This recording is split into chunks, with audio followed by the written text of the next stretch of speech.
দীর্ঘশ্বাস কয়েক ঘন্টার পর যেন ভেসে এলো খানিকটা স্বস্তির বার্তা। ইরানকে দেয়া ডেডলাইনের মাত্র 10 মিনিট আগে ওয়াশিংটন তেহরানের মধ্যে যুদ্ধবিরতির খবর এলো পাকিস্তানের প্রধানমন্ত্রী শাহবাজ শরীফের তরফ থেকে। সামাজিক যোগাযোগ মাধ্যম এক্সে দেয়া পোস্টে বিষয়টি নিশ্চিত করেন তিনি। এই যুদ্ধবিরতির আওতায় পড়বে লেবাননে চলমান সংঘাত।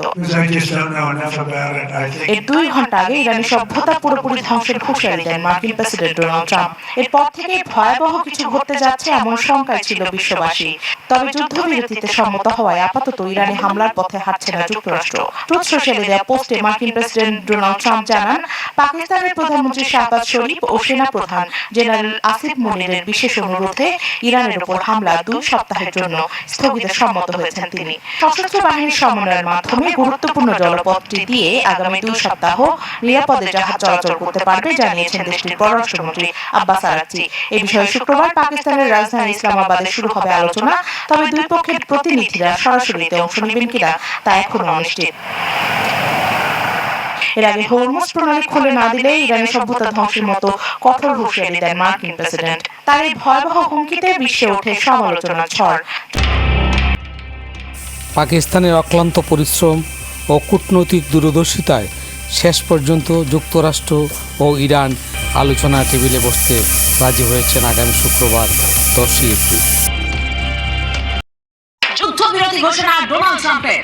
পাক প্রধানমন্ত্রী শাহবাজ শরীফ ও পাক সেনা প্রধান আসিফ মনিরের সঙ্গে কথার নাটকীয় মোড়ে মধ্যপ্রাচ্যের উত্তেজনা কিছুটা প্রশমিত হয়েছে। মার্কিন প্রেসিডেন্ট ডোনাল্ড ট্রাম্প ঘোষণা দিয়েছেন, ইরানের উপর পরিকল্পিত ভয়াবহ সামরিক হামলা আপাতত 2 সপ্তাহের জন্য স্থগিত করা হচ্ছে।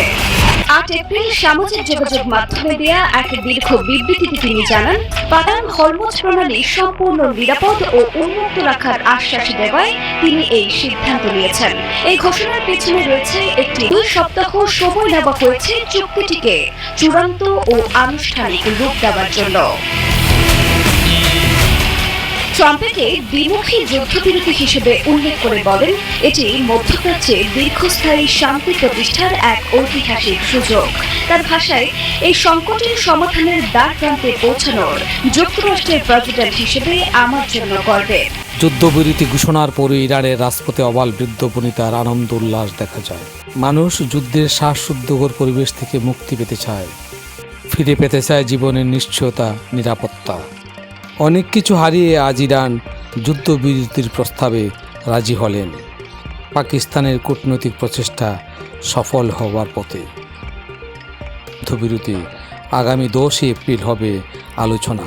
পাকিস্তানের মাটিতে এই দিনটির অপেক্ষায় প্রহর গুনছে সমস্ত বিশ্বের মানুষ। প্রিয় দর্শক, আমরা বিভিন্ন ফুটেজের মাধ্যমে যুদ্ধের খবরাখবর আপনাদের সামনে আমরা তুলে ধরতে চেষ্টা করছি। আমাদের চ্যানেলটি যদি ভালো লাগে সাবস্ক্রাইব করে আমাদেরকে উৎসাহিত করবেন। সবাই সুস্থ থাকুন, ভালো থাকুন। জয় হিন্দ। যাতায়াত নিশ্চিত করতে হলে ইরানের সশস্ত্র বাহিনীর সঙ্গে যথাযথ সমন্বয় রাখতে হবে এবং